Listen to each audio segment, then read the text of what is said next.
మరో బ్రేకింగ్ చూస్తున్నాం. ఢిల్లీలో ఏపీ సీఎం చంద్రబాబు పర్యటన కొనసాగుతోంది. టూర్లో భాగంగా ఆయన ప్రధాని మోడీతో సమావేశమయ్యారు. రాష్ట్రానికి ఆర్థిక సాయం, ఇతర అంశాలపై సుమారు అరగంటకు పైగా చర్చించారు. సీఎం వెంట కేంద్ర మంత్రి రామ్మోహన్ నాయుడు సహా పలువురు ఎంపీలు ఉన్నారు.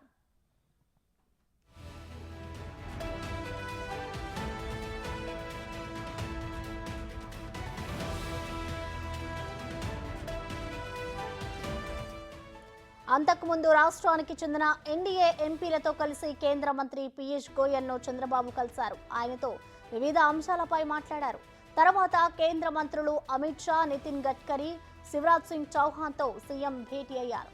కేంద్ర మంత్రులు మనోహర్ లాల్ ఖట్టర్, హర్దీప్ సింగ్ పూరితోనూ చంద్రబాబు సమావేశం కానున్నారు.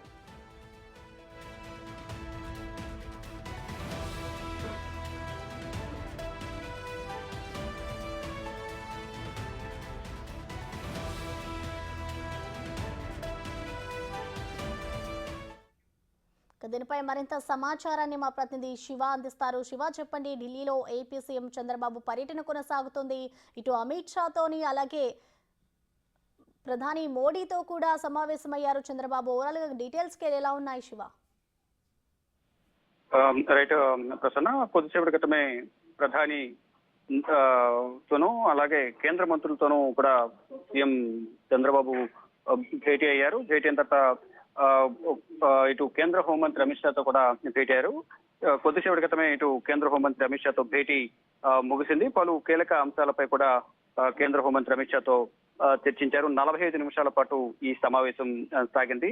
ఇక రాష్ట్రానికి సంబంధించి నూతన ప్రభుత్వం ఏర్పడిన తర్వాత నూతన ప్రభుత్వానికి రాష్ట్రానికి కావాల్సిన అవసరాలకు సంబంధించి ప్రధానంగా కేంద్ర హోంమంత్రి దృష్టికి ఈ సమస్యలను తీసుకువెళ్ళినట్టు తెలుస్తుంది. దానిలో భాగంగానే రాష్ట్రానికి కేంద్రం సహకారం ఎంతవరకు ఉండాలి అనే దానిపై ఇటు కేంద్ర మంత్రులను కలిసి వినతి పత్రాలు సమర్పిస్తున్నారు. దానిలో భాగంగానే హోంశాఖకు సంబంధించి కేంద్ర హోంమంత్రి అమిత్ షాను కలిశారు. ఇక రాష్ట్ర విభజన సమయంలో ఇచ్చిన హామీలు నెరవేర్చే విధంగా చొరవ తీసుకోవాలి.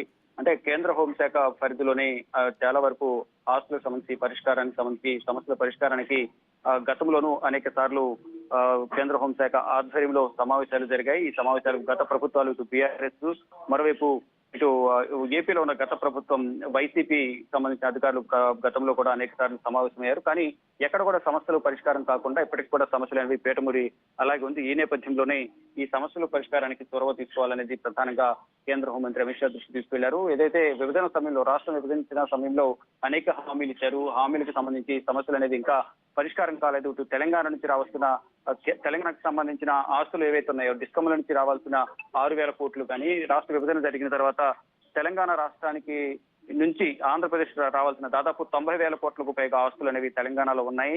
దానికి సంబంధించి కూడా రావాల్సిన ఆస్తులను పంపకాలు ఇచ్చే విధంగా త్వరితగతిన చొరవ తీసుకోవాలి. ఆ నిధులు రావడం ద్వారా రాష్ట్రాన్ని అభివృద్ధి చేసే విధంగా కూడా ఉపయోగపడతాయంటూ కూడా సీఎం చంద్రబాబు హోంమంత్రిని కలిసి వినతి పత్రం సమర్పించారు. మరోవైపు ఇక అధికారులకు సంబంధించి కూడా ఐఏఎస్లకు సంబంధించి కానీ ఇక పోలీసు విభాగానికి సంబంధించి అనేక సమస్యలు రాష్ట్రంలో ఉన్నాయి కాబట్టి వాటన్నిటికి సంబంధించి కూడా పరిష్కారం దిశగా నిర్ణయాలు తీసుకోవాలనేది కేంద్ర హోంమంత్రి దృష్టికి సీఎం చంద్రబాబు తీసుకెళ్లారు. చంద్రబాబుతో పాటు ఇటు కేంద్ర మంత్రులు కూడా ఆయనతో భేటీ అయ్యారు. రాష్ట్రానికి సంబంధించి రామ్మోహన్ నాయుడు, పెమ్మసాని చంద్రశేఖర్, అలాగే భూపతిరాజు శ్రీనివాస వర్మ, కొంతమంది ఎంపీలు కూడా ఈ సమావేశంలో పాల్గొన్నారు. వారితో పాటు ప్రభుత్వ అధికారులు ఇటు వివిధ శాఖలకు సంబంధించిన అధికారులు కూడా కేంద్ర హోంమంత్రి అమిత్ షాతో భేటీ అయి మరి ముఖ్యంగా విభజన జరిగిన తర్వాత రాష్ట్రానికి ఇచ్చిన హామీలు నెరవేర్చడంలో కొంత అలసత్వం వహించారు. ఆ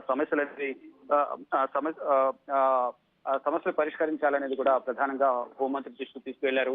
మరోవైపు రానున్న 2-3 వారాల్లోనే కేంద్రం బడ్జెట్ ప్రవేశపెట్టింది కాబట్టి రాష్ట్రానికి రావాల్సిన నిధులు కానీ సహకారం కానీ కేంద్రం సహకారం అందించడం వల్ల ఆర్థిక లోటులో ఉన్న రాష్ట్రాన్ని అభివృద్ధి చేసుకోవడానికి కేంద్రం సహకారం అందించడం ద్వారా అభివృద్ధి అనేది జరుగుతుంది. కాబట్టి ఆ దిశగా కూడా కేంద్ర ప్రభుత్వం చొరవ తీసుకోవాలి. దానిలో ఇప్పుడు కేంద్ర ప్రభుత్వంలో నెంబర్ 2గా ప్రధాని నరేంద్ర మోడీ తర్వాత నెంబర్ 2గా కేంద్ర హోంమంత్రి అమిత్ షా ఉన్నారు కాబట్టి అమిత్ షా కూడా ఇటు కేంద్ర ఆర్థిక శాఖ మంత్రితోనూ ఇతర శాఖలకు సంబంధించిన మంత్రులందరితో కూడా ఒకసారి మాట్లాడి నిధులను విడుదల చేయడం ద్వారా ఆ నిధులను సక్రమ మార్గంలో రాష్ట్రాన్ని అభివృద్ధి చేసేందుకు ఉపయోగిస్తాము. ఆ దిశగా కూడా రాష్ట్రాన్ని కేంద్ర ప్రభుత్వ సహకారం ఉండాలి అనేది ప్రధానంగా అందరి కేంద్ర మంత్రులను కలుస్తున్నారు. దానిలో భాగంగానే కేంద్ర హోంమంత్రి అమిత్ షాను కూడా కలిసి సీఎం చంద్రబాబు వినతి పత్రం సమర్పించినట్లుగా తెలుస్తోంది.